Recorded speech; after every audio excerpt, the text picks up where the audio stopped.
Bonjour à tous. Notre message est intitulé « Apocalypse, la fin de l'ancienne alliance et la consommation au temps fixé du mariage de la nouvelle alliance ».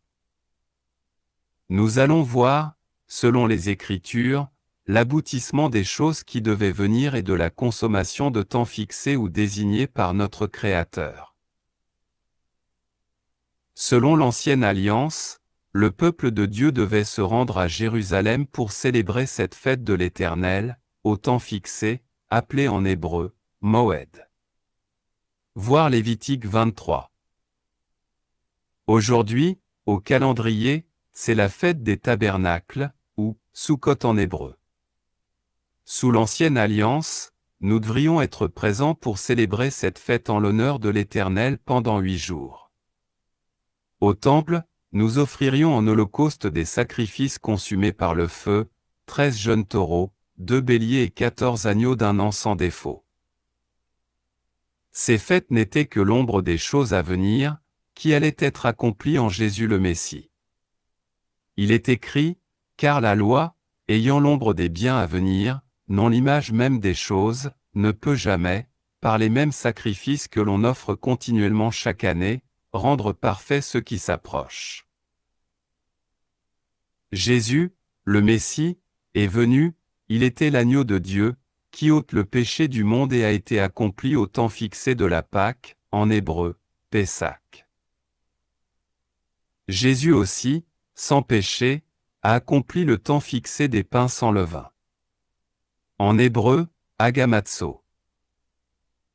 Il est ressuscité le premier jour en accomplissant le temps fixé des prémices, en hébreu, Yom Abikurim.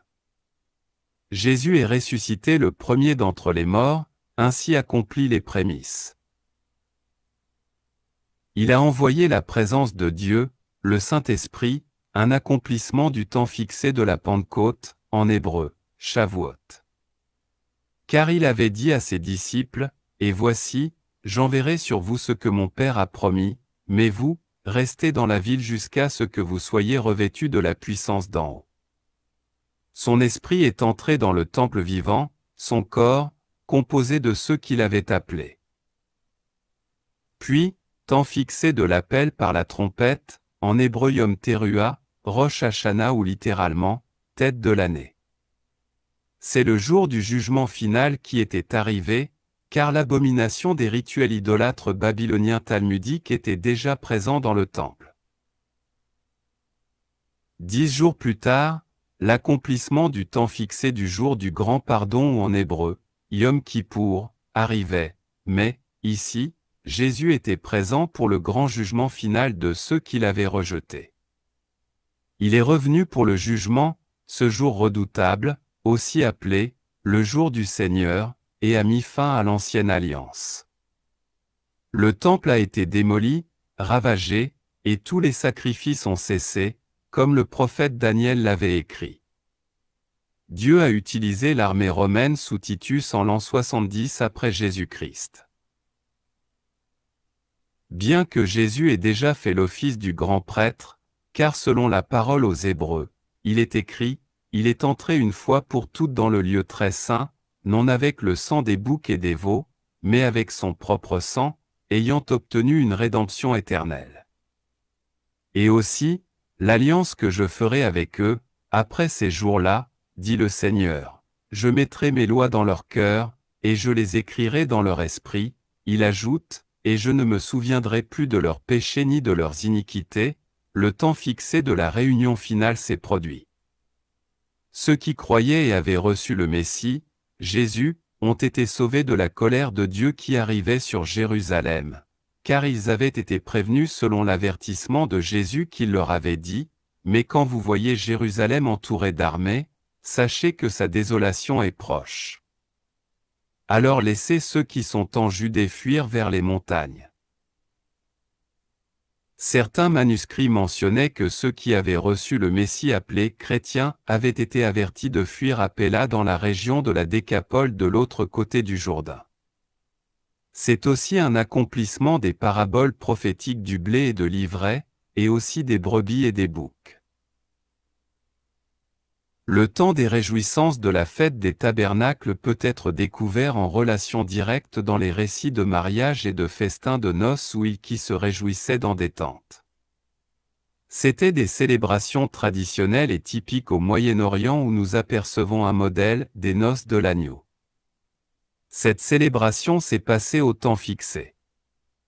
Ce fut la consommation et l'accomplissement de la nouvelle alliance promise 40 ans auparavant selon Jésus qui a dit « Je vous le dis en vérité, cette génération ne passera point, que tout cela n'arrive. Le ciel et la terre passeront, mais mes paroles ne passeront point. » À quel moment Jésus est revenu pour célébrer l'union avec son épouse? Il a dit « Je vous le dis en vérité, quelques-uns de ceux qui sont ici ne mourront pas avant d'avoir vu le royaume de Dieu venir avec puissance. » Il est venu dans son royaume et demeure en son corps vivant, qui consiste en l'assemblée des croyants que nous appelons Église. Ici, le temps fixé de la réjouissance a eu lieu. C'était à la fête des tabernacles, en hébreu, Soukot. Comme dans la parabole des vignerons et des noces, ce fut après le jugement que les célébrations ont eu lieu.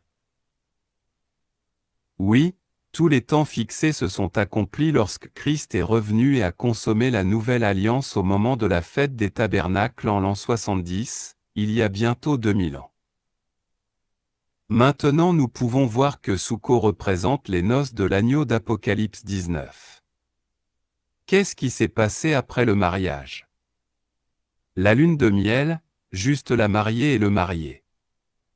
C'est le moment où le mariage a été consommé. Le chiffre 8 est la plénitude et parle de devenir un, ainsi produit aussi de nouvelles vies. Ce 8e jour a été la consommation du mariage qui a eu lieu en 70 après Jésus-Christ. Ceux qui sont sauvés après, ne sont pas la mariée mais sont les enfants de la consommation. Aujourd'hui nous sommes un ensemble par la nouvelle vie qui a été implantée en nous de façon spirituelle. Jésus est la porte de la nouvelle alliance, la nouvelle création, tel qu'il est écrit, si quelqu'un est en Christ, il est une nouvelle créature.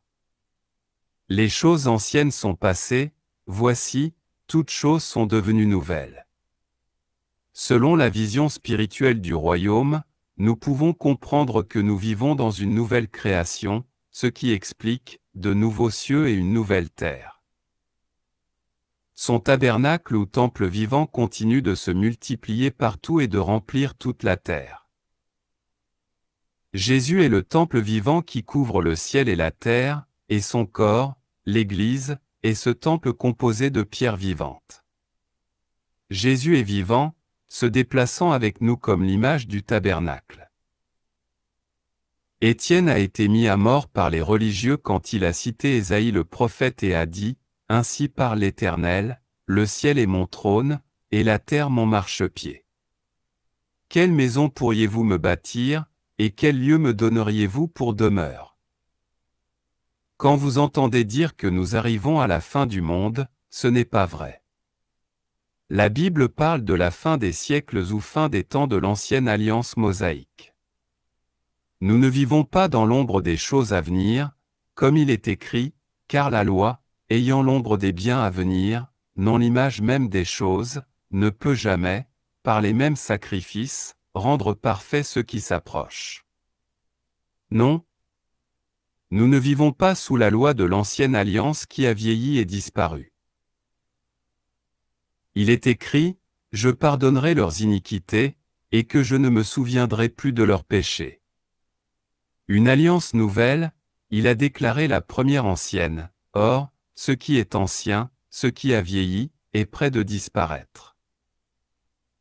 Oui, cette ancienne alliance a disparu il y a bientôt 2000 ans déjà. Nous vivons dans la nouvelle alliance qui continue éternellement. Comment recevoir la vie éternelle? L'accomplissement de Jésus glorifié à sa résurrection avait déjà lancé l'appel à la fin de la fête des tabernacles comme Jean le décrit au chapitre 7 verset 38, le dernier jour, le grand jour de la fête, Jésus, se tenant debout, s'écria, « Si quelqu'un a soif, qu'il vienne à moi, et qu'il boive. Celui qui croit en moi, des fleuves d'eau vive couleront de son sein, comme dit l'Écriture. Il dit cela de l'Esprit que devaient recevoir ceux qui croiraient en lui, car l'Esprit n'était pas encore, parce que Jésus n'avait pas encore été glorifié. Nous retrouvons l'accomplissement et le même appel, l'Esprit et l'Épouse disent, viens, que celui aussi qui l'entend, dise, viens, et que celui qui a soif, vienne, et quiconque veut de l'eau vive, en prenne, sans qu'elle lui coûte rien. Apocalypse 22 verset 17. Voici comment entrer dans l'alliance. Crois au Seigneur Jésus-Christ, et tu seras sauvé. Car il n'y a sous le ciel aucun autre nom donné parmi les hommes, par lequel nous devions être sauvés. Acte 4 verset 12. Bénédiction et shalom.